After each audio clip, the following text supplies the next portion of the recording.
There are nights when the body remembers what the mind has carefully forgotten, a tightness in the chest, a sudden longing without object, a dream that dissolves upon waking, leaving only the echo of something essential.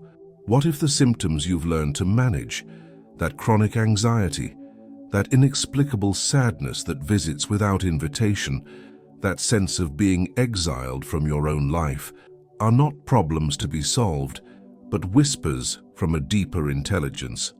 What if they are the soul's way of saying, there is something here that wants to be seen? The subconscious holds memories like a sacred vault, releasing them not according to our timeline, but according to our readiness. Some memories wait decades in the twilight of awareness, patient as buried seeds, until the moment when our heart has grown spacious enough to hold them without breaking. The body remembers first, always, before the mind can craft its careful stories. Before consciousness can arrange the furniture of experience into neat categories, the body holds the truth in its tissues, its breath, its inexplicable tensions and releases. She had been getting headaches for months. Nothing the doctors could explain. But when she finally allowed herself to remember that afternoon when she was 7, standing in her grandmother's kitchen, smelling cinnamon, and feeling completely safe for the first time in her small life, the headaches ceased. It wasn't the memory that hurt. It was the forgetting. It was the way she had learned to live without that feeling of home. The invitation is simple, though not easy. To listen to the symptoms as if they were a language you are just beginning to understand. To consider that what feels broken might simply be trying to remember itself whole. There is a particular quality to the anxiety that comes not from present danger, but from approaching remembrance.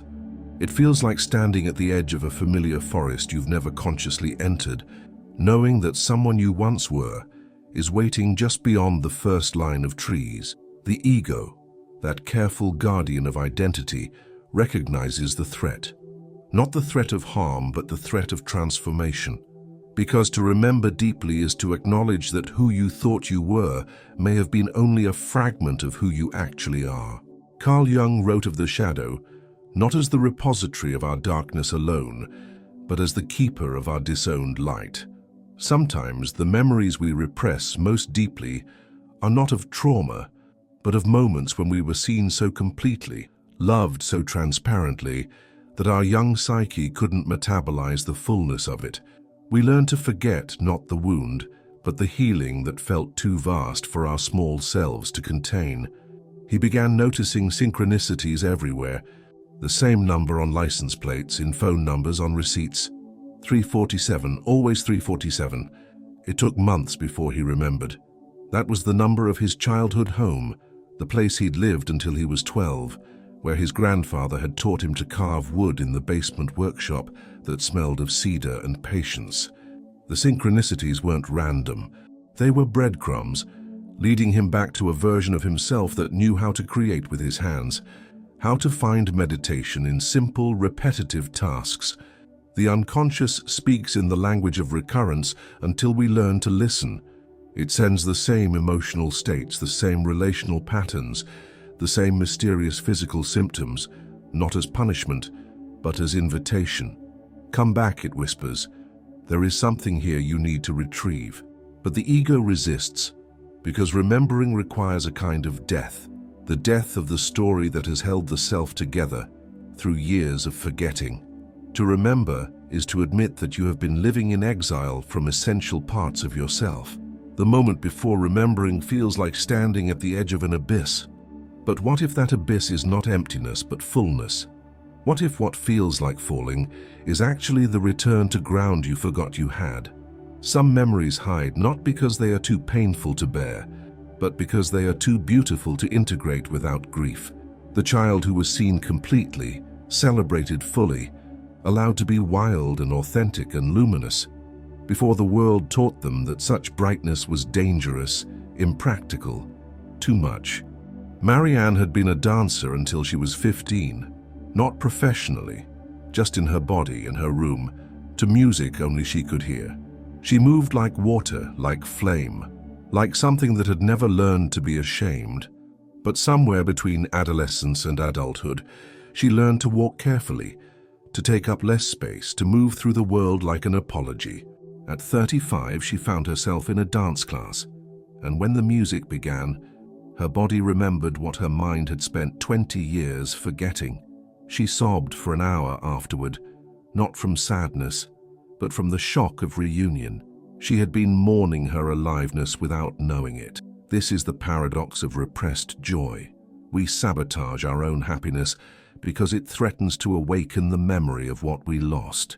We choose familiar suffering over unfamiliar ecstasy because joy, when it returns, brings with it the recognition of how long we have been living in the shadow of ourselves. The phenomenon psychologists call upper limit problems, the way we unconsciously create crises when life becomes too good, is often the ego's attempt to avoid the reorganization that comes with remembered wholeness. Because to remember joy is to acknowledge that we have been living in voluntary exile from our own aliveness. There is a kind of trauma that comes not from what was done to us, but from what was taken away. The right to be fully ourselves, to take up space without apology, to move through the world as if we belonged here completely. This theft often happens so gradually, so reasonably, that we forget it was ever ours to lose. But the body remembers, in moments of unself-conscious laughter, in the way we move when no one is watching, in dreams where we fly, where we dance, where we speak with voices we'd forgotten we possessed.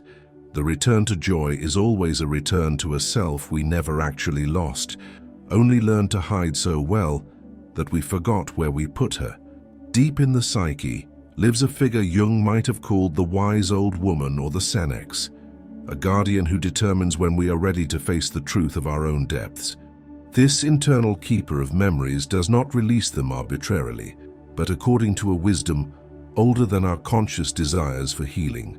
Sometimes we are not ready to remember, not because we lack courage, but because we lack the psychic container to hold what wants to return. The guardian waits, watching for signs of readiness, the development of compassion for our own contradictions, the capacity to hold paradox without immediately resolving it, the inner strength to meet our own history with presence rather than judgment. Dr. James Hillman spoke of the soul's timing as distinct from the ego's urgency. The soul operates on mythic time, where a memory might wait decades to emerge, not from cruelty, but from a profound intelligence about when revelation will serve rather than overwhelm. She had been having the same dream for 3 years, a house with rooms she'd never explored, always one more door to open, always the sense that something precious waited just beyond her reach. The dreams frustrated her because they seemed to go nowhere, reveal nothing concrete.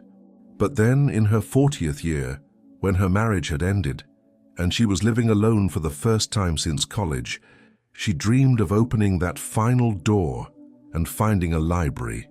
Not just any library, but one filled with books she had written, but never remembered writing. Stories that felt familiar as her own pulse. Within months, she had begun writing again for the first time in 15 years. The guardian had waited until she had the solitude necessary to hear her own voice, the empty space required for creation to emerge. The signs of the guardian's softening are subtle, a sudden interest in creative pursuits long abandoned, dreams that feel more vivid and meaningful, a growing comfort with uncertainty, an inexplicable knowing that something is about to shift. The guardian never abandons its post, but it recognizes when the moment of revelation has arrived, when the soul has developed enough compassion to meet its own history with love rather than violence. There exists a category of wounding that psychology rarely addresses, the trauma of having been loved too deeply, seen too completely, celebrated too fully, and then having that love withdrawn, not through cruelty, but through the ordinary human inability to sustain such intensity. The child who was the light of their grandparents' eye, who felt themselves reflected as precious and whole and worthy of delight, and then lost that mirror through death, divorce, geographical distance, or simple human limitation. The teenager who found themselves fully accepted by a teacher, mentor, or friend, only to have that person exit their life through circumstances beyond anyone's control. These are not stories of abuse or neglect, but of love that was too much for the young psyche to lose. The solution the child finds is unconscious but elegant: to never again allow themselves to be seen so completely, loved so thoroughly, celebrated so unreservedly. Better to live in the shadows of their own potential than to risk the devastation of such loss again. Marcus learned this at 8, when his grandfather died suddenly of a heart attack. His grandfather had been his refuge, the one person who saw his sensitivity as a gift rather than a problem, who listened to his ideas about how clouds had feelings and treated them as profound insights rather than childish fantasies. After the funeral, Marcus began hiding his inner world, offering only acceptable thoughts and normal reactions. By adolescence, he had become so skilled at camouflage that even he had forgotten what lay beneath his careful presentations of normalcy. The nervous system, in its desire to protect us from future losses of such magnitude, learns to anticipate rejection before it arrives, to create distance before abandonment can surprise us. We develop what could be called preemptive loneliness, the decision to be alone rather than risk being left. But this protection comes at a cost.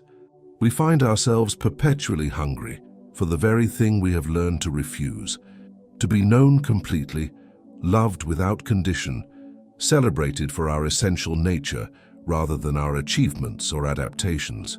The pathway back requires a kind of radical remembering, not just of the loss, but of what it was like to be loved without reservation. To recall not only the ending, but the beginning, the moment when someone looked at us and saw not what we might become with improvement, but what we already were in our perfect imperfection. The body speaks in metaphors that the mind spends years learning to interpret. Chronic tension in the shoulders may be the physical memory of carrying responsibilities too heavy for a child's frame. Persistent throat constriction might echo the moment when words became too dangerous to speak. Lower back pain could be the body's way of saying, "You have been holding yourself up without support for far too long." Bessel van der Kolk's research on trauma's residence in the body reveals what indigenous healers have long known: the flesh remembers what consciousness chooses to forget. But this embodied memory is not just repository of wound, it is also the keeper of our most profound experiences of love, safety, and belonging. Her hands had been numb for months, tingling without apparent cause. Doctors found nothing wrong, suggested stress management, meditation, perhaps therapy. But it wasn't until she began working in her garden, really working with dirt under her fingernails and sweat on her forehead, that the sensation returned. The memory came with the feeling. Summers at her aunt's house, planting vegetables and flowers, learning the names of herbs and their healing properties. Her hands had been instruments of creation and care, connected to cycles larger than her small self. When her aunt moved away, she had left behind not just a person, but a way of being in relationship with the earth. The numbness had been her body's way of grieving that connection, of protecting her from the pain of hands that remembered what they had been capable of creating. Somatic experiencing teaches us to follow the body's wisdom rather than override it. What if the symptom you've been trying to cure is actually trying to cure you, to guide you back to some essential aspect of yourself that has been exiled? The practice becomes one of listening rather than fixing, of curious attention rather than impatient intervention. What is this sensation trying to tell me? What memory might be held in this tension? What aspect of my wholeness is this symptom trying to protect or retrieve? Sometimes the body holds not just our individual history, but the genetic memory of ancestral trauma and resilience. That inexplicable feeling of being watched might be the echo of generations who survived by staying hypervigilant. That sudden expansion in the chest during moments of beauty might be your great-grandmother's capacity for wonder, preserved in your cellular memory and waiting to be reclaimed. The body is not just a vessel for consciousness, but consciousness itself, a form of intelligence that processes experience through sensation rather than thought, through felt sense rather than narrative explanation. There is a spiritual bypassing that happens when we rush toward healing without first developing the capacity to be present with what is actually true. The impulse to transcend, to move beyond, to rise above our human experience often becomes another form of exile from the very parts of ourselves that most need our attention. The therapeutic industry, in its well-intentioned desire to alleviate suffering, sometimes participates in this bypass by offering techniques and interventions before establishing the fundamental relationship that makes transformation possible. The relationship between the conscious self and its own depths.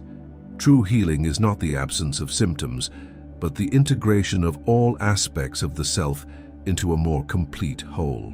This requires what could be called radical presence, the willingness to be with our experience exactly as it is, without immediately moving to change or improve it. She had tried everything: therapy, meditation, yoga, shamanic journeys, energy healing, past life regression, plant medicine ceremonies.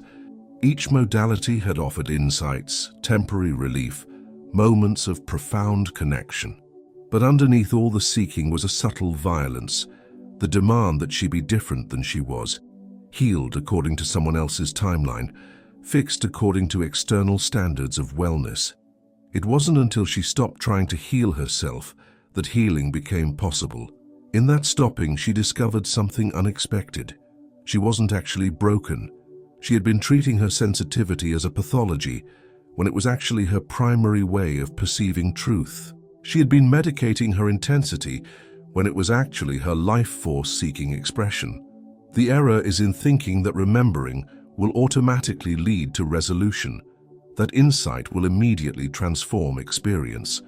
Sometimes the most profound healing happens not through the recovery of memory, but through the development of the capacity to be present with mystery, to live comfortably with questions that have no answers.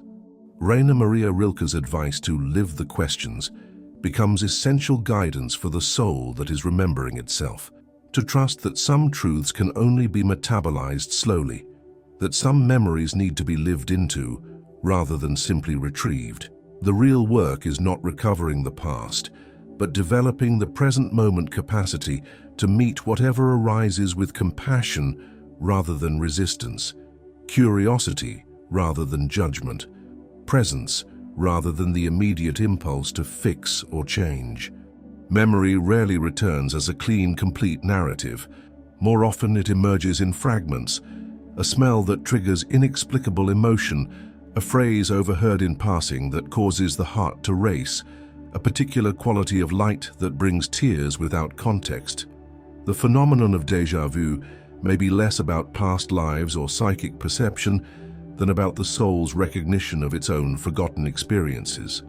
That eerie sense of "I have been here before" might be the whisper of a memory that has been dissociated from conscious awareness, existing as pure feeling without accompanying story.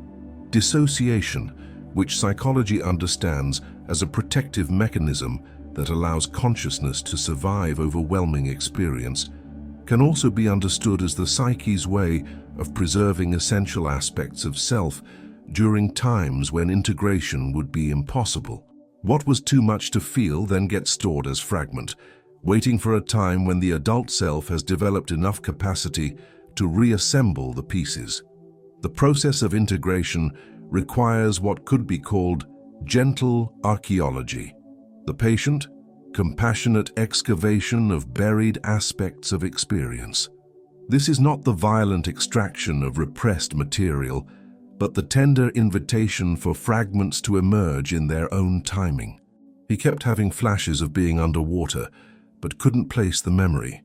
Not drowning, floating, suspended in green light, feeling completely held. The image would arise at random moments, during meetings, while driving, in the space between sleep and waking. Each time it brought with it a sense of profound peace that felt both foreign and familiar.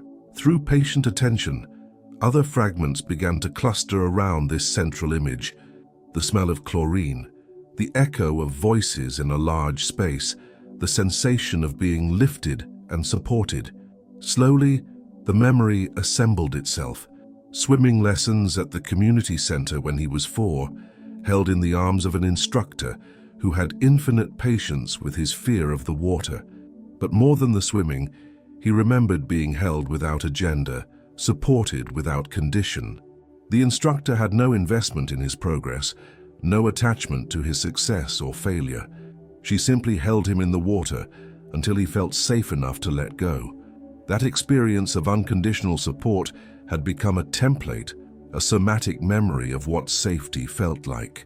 But somewhere along the way, he had learned that such holding was not available in adult life, that he needed to hold himself up through will and effort alone. The recovery of the fragment was also the recovery of a possibility, that support might still be available, not in the form of being literally held in water, but in the form of trusting life itself to provide the buoyancy necessary for surrender. Some memories lodge in the throat, creating a lifetime of difficulty with expression, of words that feel dangerous before they leave the mouth, of thoughts and feelings that seem to require translation before they can be safely shared. The phenomenon of choking on words may be less metaphorical than we think. When a child learns that their authentic expression threatens their safety or belonging, the body learns to constrict the pathways of communication. The throat chakra, as Eastern traditions understand it, becomes a holding place for all the truths that couldn't be spoken. This isn't always dramatic suppression. Sometimes it's simply the gradual understanding that certain parts of oneself are not welcome in family systems that need everyone to play predictable roles. The sensitive child in a family that values stoicism, the creative child in a family that prioritizes practical achievement, the questioning child in a family that requires unquestioned loyalty. She had always been described as shy, but shyness was only the visible symptom of something deeper, the learned understanding that her inner world was too complex, too intense, too much for the people around her to handle. She had become skilled at translating her actual experience into acceptable summaries, offering simplified versions of her thoughts and feelings that wouldn't overwhelm or confuse. But the translation process was exhausting, and over time she began to lose access to the original language of her inner experience. She would catch herself mid-sentence, unsure if what she was about to say was authentic or another careful adaptation to what she thought others wanted to hear.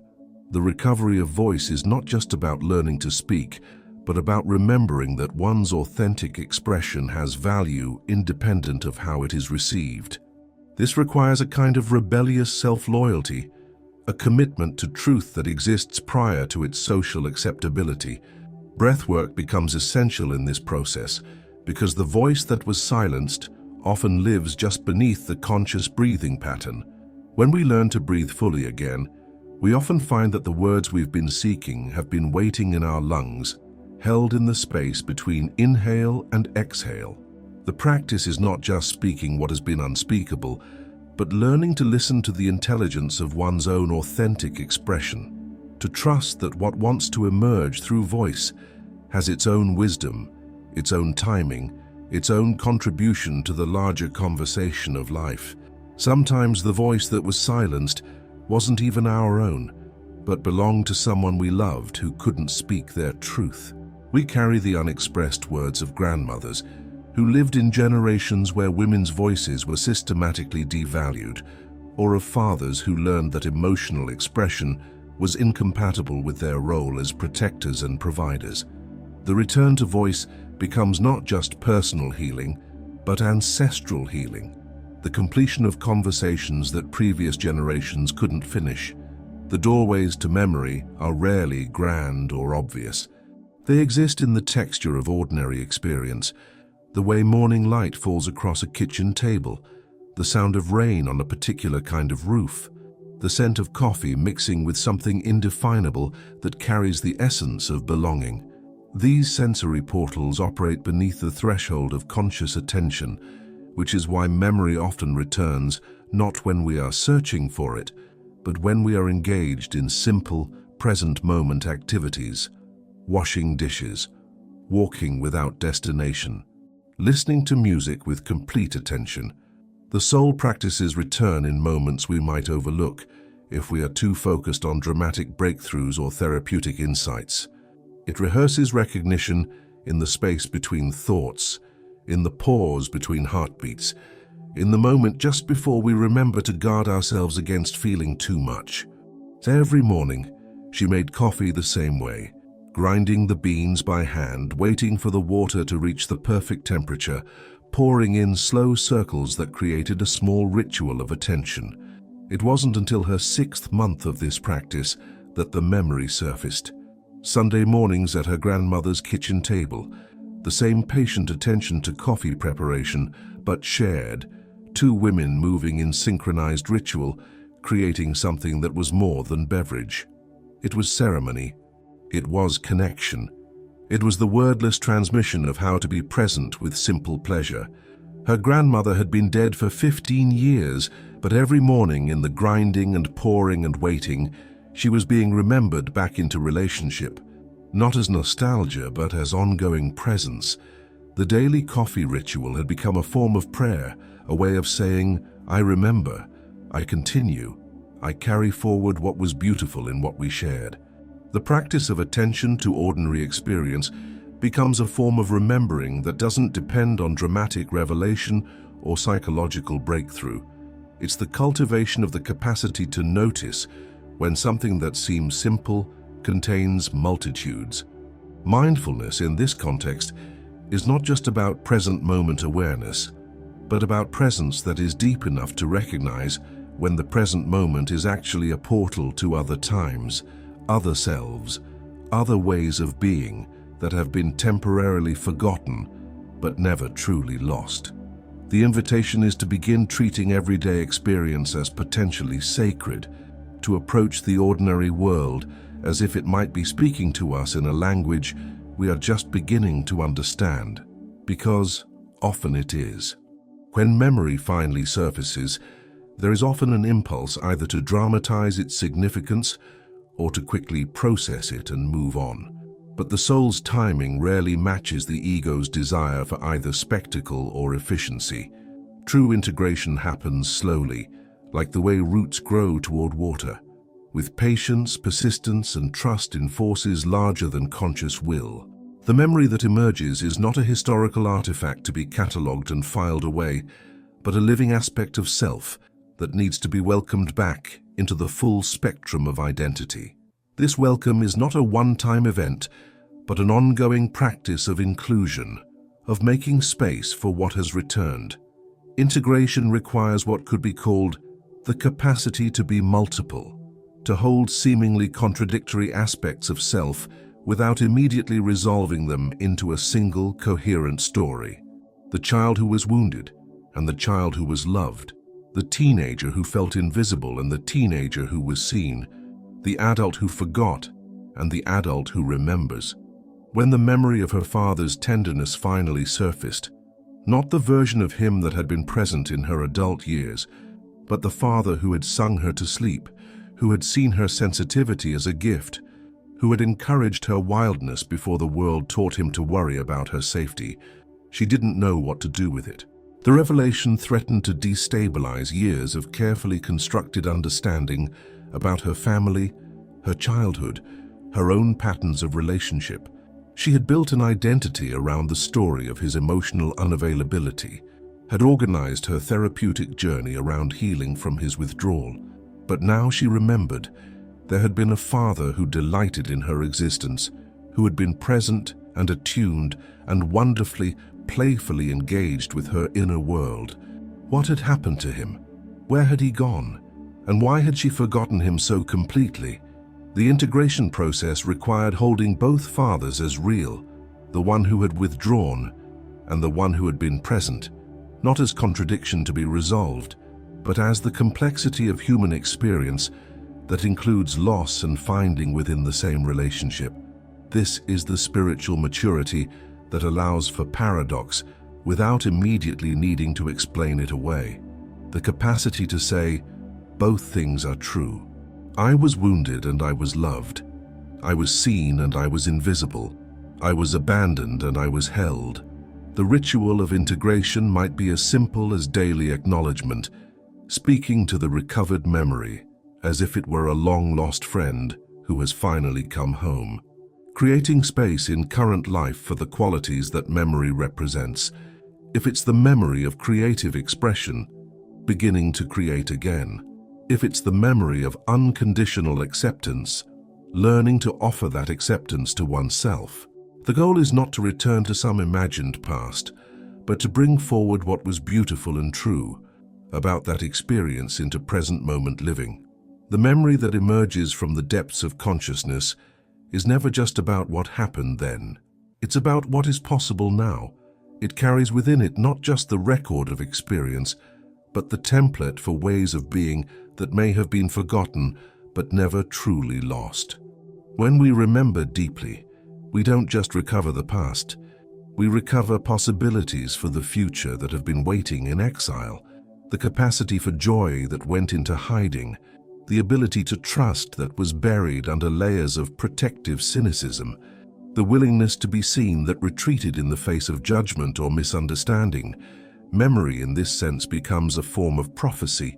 It reveals not just what we have been, but what we are still capable of becoming. The child who loved without reservation is not gone. They are available as a way of loving now. The teenager who dreamed without limits is not lost. They are present as a capacity for vision that transcends current circumstances.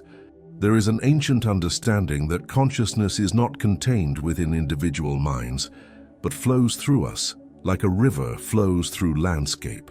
From this perspective, what we call personal memory may actually be our unique access point to larger patterns of human experience, archetypal templates of wounding and healing, separation and reunion, forgetting and remembering. When she finally remembered the feeling of being completely safe, held without condition, celebrated for her essential nature rather than her achievements, she realized that the memory was offering her more than personal history. It was giving her a template for how to be with her own children, how to hold them in their complexity, without needing them to be different than they were. The memory had become medicine, not just for her own wounds, but for the generational patterns of conditional love that had been passed down through her family line. In remembering how it felt to be loved without reservation, she was learning to offer that quality of love forward. This is how individual healing serves collective healing. When we recover our own capacity for wholeness, we make that possibility more available to everyone whose life touches ours. We become living demonstrations that what has been forgotten can be remembered, that what has been broken can be integrated, that what has been exiled can find its way home. The practice continues beyond the moment of remembering. It lives in daily choices, to trust the intelligence of our own experience, to listen for the whispers of wisdom that emerge from the depths of consciousness, to treat our symptoms and longings and inexplicable emotions as communications from aspects of self that want to be known. What was forgotten now serves as compass, pointing toward the true north of authentic being. The secret memory once revealed becomes not just recovered history but active guidance, a constant reminder of who we are beneath all the layers of adaptation and forgetting. And perhaps this is the greatest gift of the memory that emerges from hiding. It reminds us that we are not broken, have never been broken, but have only been living in exile from essential aspects of ourselves. The return is always possible. The home we seek is carried within us, waiting to be remembered. The voice that speaks in the deepest moments of recognition whispers what the soul has always known. What was forgotten now guides me with lucidity. If this resonates with the secret memory that stirs in your own depths, let me know in the comments what image or feeling arose as you listened. Sometimes sharing the fragment is the first step toward wholeness.